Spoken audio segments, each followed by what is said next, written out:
Halo semuanya, Assalamualaikum warahmatullahi wabarakatuh. Perkenalkan, aku Syakira Matika, ada Nashwa Siti Sanalia, dan Sophia Amalina.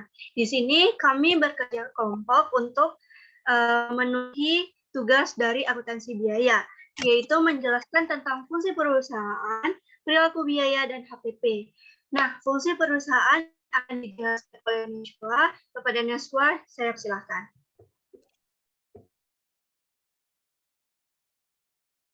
Sebelumnya, terima kasih kepada moderator. Baik, saya akan menjelaskan tentang bagian satu, yaitu fungsi perusahaan.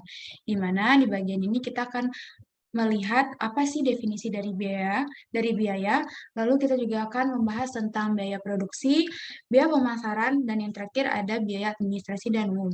Sebelumnya, kita harus tahu bahwa biaya merupakan kas yang dikorbankan untuk memperoleh barang atau jasa yang tentunya dapat memberikan manfaat baik di masa kini maupun di masa mendatang.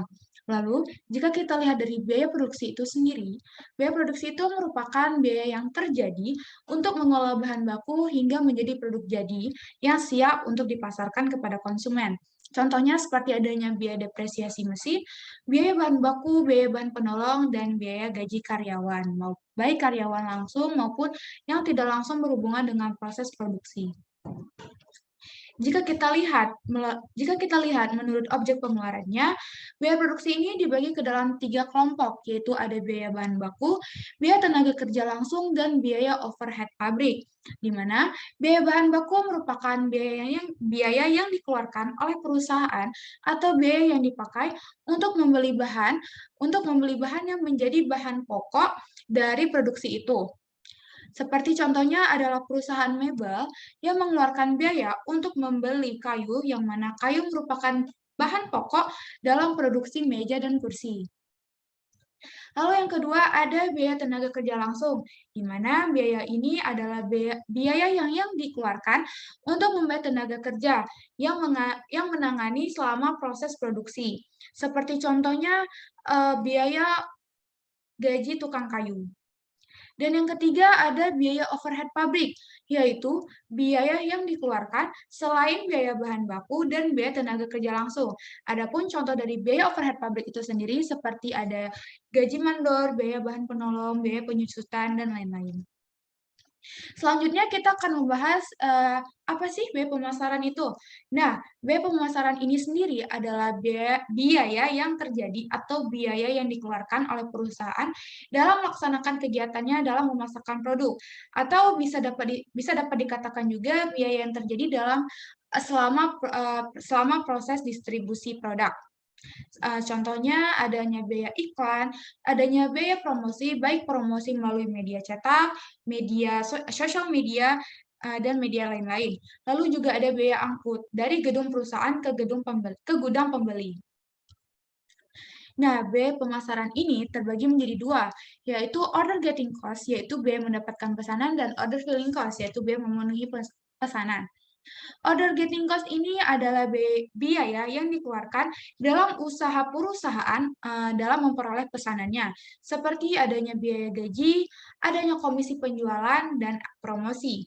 Dan yang kedua yaitu order filling cost. Order filling cost ini adalah biaya yang dikeluarkan perusahaan dalam mengusahakan agar produk itu sampai ke tangan pembeli atau konsumen. Jadi bisa dikatakan juga order filling cost ini adalah biaya yang dikeluarkan dalam usaha perusahaan mendistribusikan produk hingga sampai ke tangan konsumen.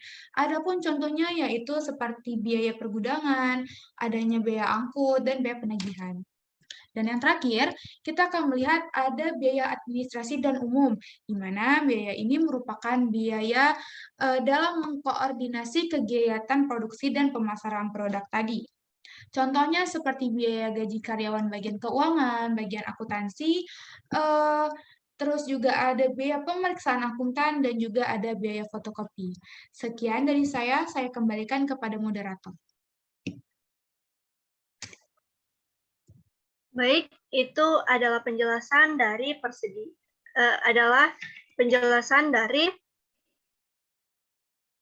Nashwa, kemudian akan dilanjutkan oleh Sophia, yaitu perilaku. Sophia, saya persilahkan. Baik, terima kasih kepada moderator.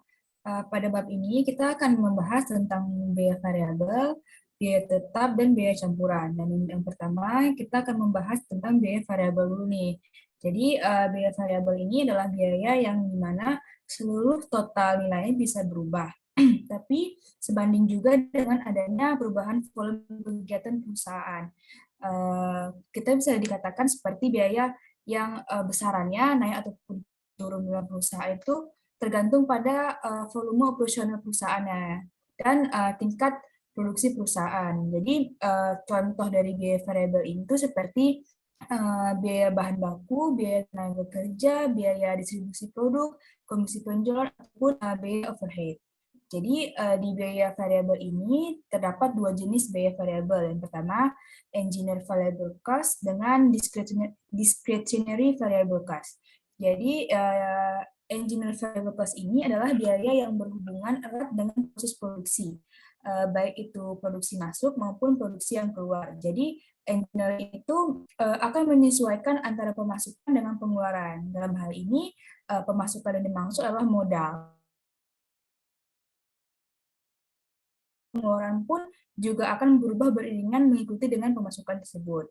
Selanjutnya ada discretionary variable cost. Nah, ini adalah biaya disesuaikan oleh keputusan manajemen terkait dengan perusahaan, terkait dengan perubahan volume produksi dalam perusahaan. Jadi pada dasarnya biaya ini tuh jenisnya akan menyesuaikan dengan kondisi di perusahaan tersebut. Misalnya ketika biaya-biaya yang terkait dengan distribusi, upah karyawan, sampai dengan komisi bagi karyawan-karyawannya. Nah, jadi seluruh elemen biaya tersebut tentunya akan dikeluarkan sesuai dengan kebijakan dari manajemen perusahaan tersebut. Selanjutnya, next, kita akan masuk ke biaya tetap. Nah, biaya tetap ini adalah biaya yang mempunyai jumlah total secara tetap meskipun terdapat perubahan volume dari suatu kegiatan. Dalam akuntansi dasarnya adalah jenis biaya yang tidak pernah berubah dan akan tetap dikeluarkan baik ketika perusahaan tersebut tidak ada kegiatan ataupun saat melakukan banyak kegiatan sekalipun. Jadi biaya ini akan keluar bagaimanapun kondisi perusahaannya.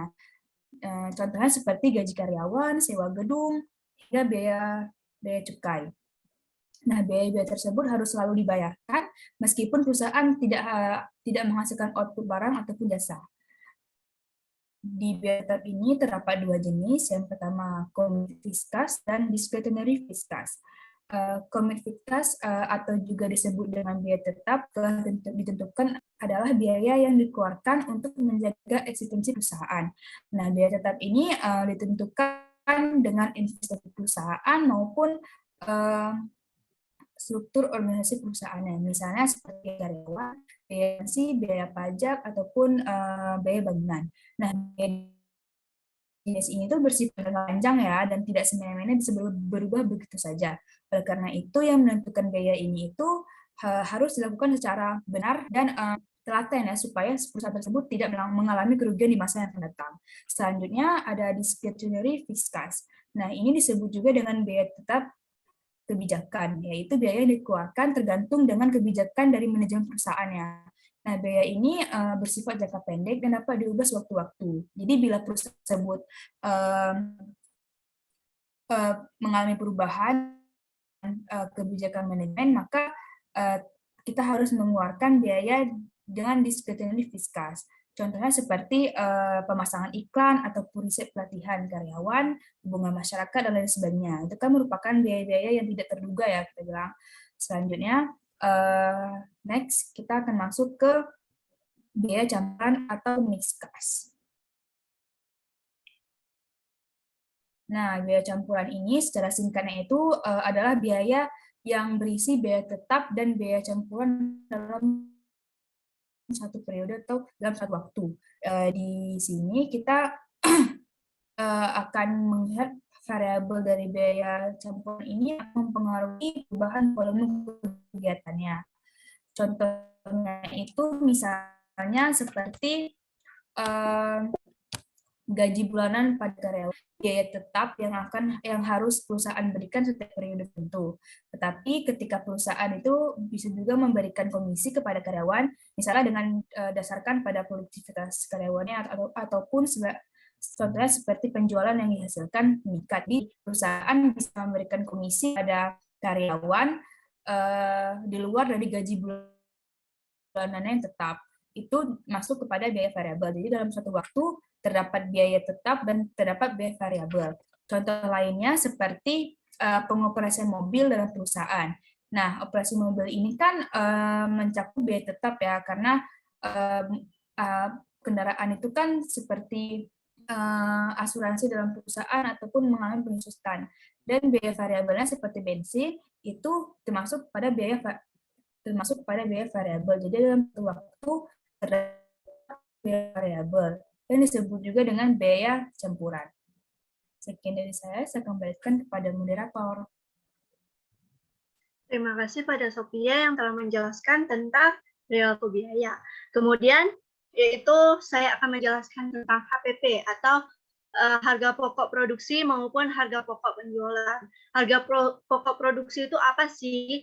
Harga pokok produksi adalah biaya yang telah diselesaikan selama satu periode, baik itu 1 bulan ataupun 1 tahun. Kemudian ada harga pokok penjualan, yaitu jumlah pengeluaran langsung atau tidak langsung yang berhubungan dengan perusahaan. Misalnya itu perolehan, penyimpanan, penetapan barang yang untuk dijual kembali.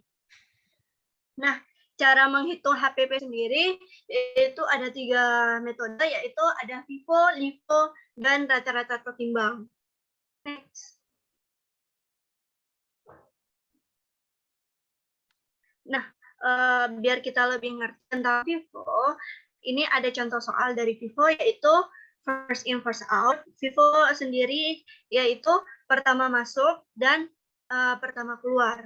Nah, ini contoh soalnya, ada rinciannya di tanggal 1 sampai tanggal 24 pembelian persediaan suatu perusahaan.